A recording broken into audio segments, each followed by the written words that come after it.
আবার ব্রক লেসনারের কাছে F5 খেলেন জন সিনা। তবে এবার একা নয়, সাথে ছিলেন সেমি জেইন।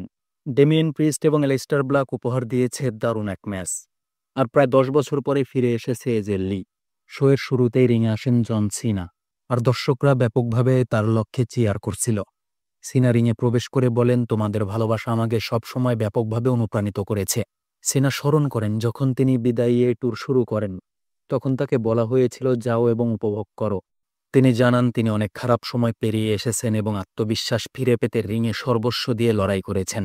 তার উদ্দেশ্য ছিল নিজেকে প্রমাণ করা, একই সঙ্গে দেখানো তিনি এখনও পারেন।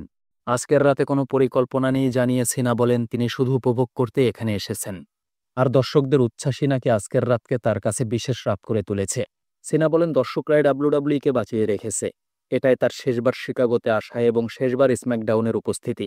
তিনি স্মরণ করেন 20 বছর আগের সেই দিন, যখন প্রথম স্ম্যাকডাউনের রিংয়ে উঠে তিনি কার্ট অ্যাঙ্গেলকে চড় মেরেছিলেন আর শুরু করেছিলেন তার কিংবদন্তি যাত্রা। স্মৃতিচারণ করতে গিয়ে সিনা বলেন, শিকাগোতে তার বিশেষ মুহূর্তগুলোর মধ্যে একটা ছিল সিএম পাঙ্কের সঙ্গে ম্যাচ, আর আরেকটা ছিল রেসেমিনিয়াতে ট্রিপল এইচের বিপক্ষে তার লড়াই। তিনি দর্শকদের ধন্যবাদ দেন, কারণ তাদের জন্যই তিনি কোম্পানির ফেস হয়েছিলেন। সবাই সমস্বরে বলে ওঠে, থ্যাংক ইউ সিনা। সিনা হেসে বলেন, তোমরাই আমাকে আনন্দ উপহার দিয়েছ, আর এটাই শিকাগোর আসল গুণ। সেখানে আসে সেমি জেইন, যিনি জন সিনাকে মনে করিয়ে দেন কিভাবে তিনি প্রথম ডাব্লিউডাব্লিউইতে নিজের অভিষেক করেছিলেন সিনার বিপক্ষে, আর সেটা ছিল ইউএস টাইটেল ম্যাচ। তিনি বলেন সিনার ওপেন চ্যালেঞ্জ তাকে এবং আরও অনেককে সুযোগ করে দিয়েছিল, তাই তিনি চান সিনার অনুমতিতে নিজের ওপেন চ্যালেঞ্জ আবার ফিরিয়ে আনতে, যেন নতুনরাও একই সুযোগ পায়। সিনা ব্যাপারটিকে চমৎকার একটা আইডিয়া বলে স্বীকার করেন। সেমি সিনাকে টাইটেল ম্যাচের জন্য চ্যালেঞ্জ করে এবং সেখানে সিনা রাজি হয়। রেফারি আসলে তাদের মধ্যে ম্যাচ শুরু হয়। স্বাভাবিকভাবেই তাদের ম্যাচ খারাপ হওয়ার কোনো সম্ভাবনাই ছিল না। আর ম্যাচটা কিন্তু খারাপ হয়নি। দুজনেই নিজেদের সামর্থ্য অনুসারে কাজ করেছে, আর সামর্থ্যের দিক দিয়ে যেহেতু তারা কম নয়, তাই ম্যাচটা বিশেষ একটা ম্যাচ হয়ে উঠেছিল, এটা বলতেই পারি। রেসলাররা অন্য রেসলারের মুভ দিয়েছেন, বিশেষ করে পাঙ্কের মুভ সিনা ব্যবহার করেছেন। এই ম্যাচটা দুজনার লড়াইয়ের মাধ্যমে চরম একটা মুহূর্তে চলে যায়, মানে কেউ কাউকে হারাতে পারছিল না। দুজনেই নিজেদের সর্বস্ব দিয়ে চেষ্টা করেছে আরেকজনকে হারাতে, তবে পারছিল না। একসময় দুজনাই লড়াই করতে করতে রিংয়ে শুয়ে পড়ে, আর এই সময় সেখানে বেজে ওঠে দ্য বিস্ট ব্রক লেসনারের আগমনী বার্তা। তিনি আসার পরে প্রথমে পা টেনে ধরে রিং থেকে নিচে নামান রেফারিকে। এরপর সেমি জেইনকে একটা F5 আর সিনাকে একাধিক F5 দেন।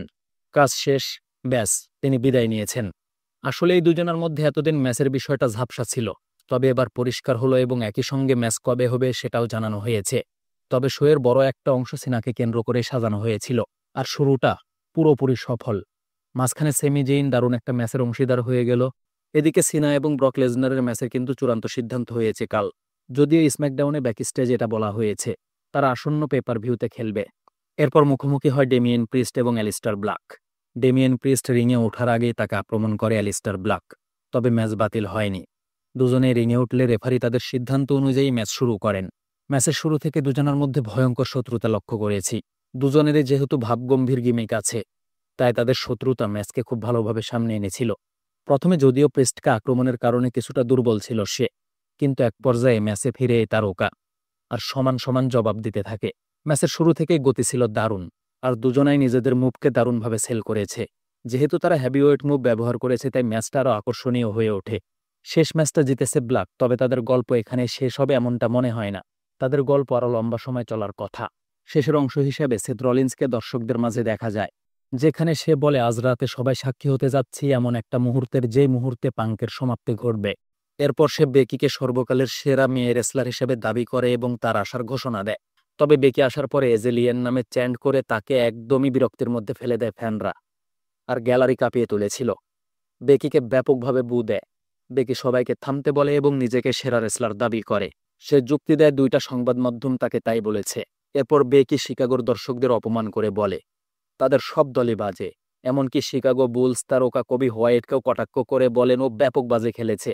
বেকি সবশেষে বলে ওঠে তাদের হিরো সিএম পাঙ্ক একদমই বাজে লোক। তার কথা চলতেই সেখানে আগমন করে পাঙ্ক এবং বেকি লিঞ্চের মুখোমুখি দাঁড়ায়। তবে রলিন্স কিন্তু রিংয়ে আসেনি। পাঙ্ক রিংয়ে আসার পরে সেথ রলিন্সকে কাপুরুষ হিসাবে দাবি করে।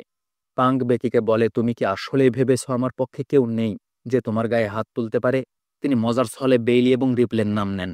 এই কথা শুনে বেকি পাঙ্ককে চড় মারতে থাকে এবং জানায় যাই আসুক তার মুখোমুখি হতে সে প্রস্তুত।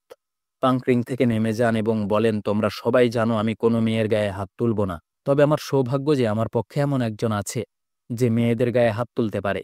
তিনি এজেলিকে ডাকেন এবং দর্শক সহ বেকি লিঞ্চ চমকে যায়। বেকি চরম পরিমাণে ভয় পায়। এজেলি নিজের স্বভাব মতো চারপাশ ঘুরে কোমরের মরিচা পড়া নাটগুলো ঝালিয়ে নেন আর রিংয়ে উঠে বেকিকে আক্রমণ করেন।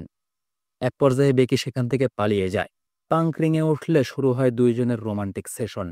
এজেলি 2015 সালে ডাব্লিউডাব্লিউই থেকে বিদায় নিয়েছিল এবং রিংয়ে ফিরে এসেছে প্রায় 10 বছর পরে। আগের মতো পারফর্ম উপহার দিতে পারবে কিনা এটা সময়ই বলে দেবে, কিন্তু দুই কাপলের মধ্যে যে গল্প শুরু হয়েছে, এই গল্পে একাধিক ম্যাচ হবেই, আর মনে হয় গল্পটা দারুণ প্রাণবন্ত হবে।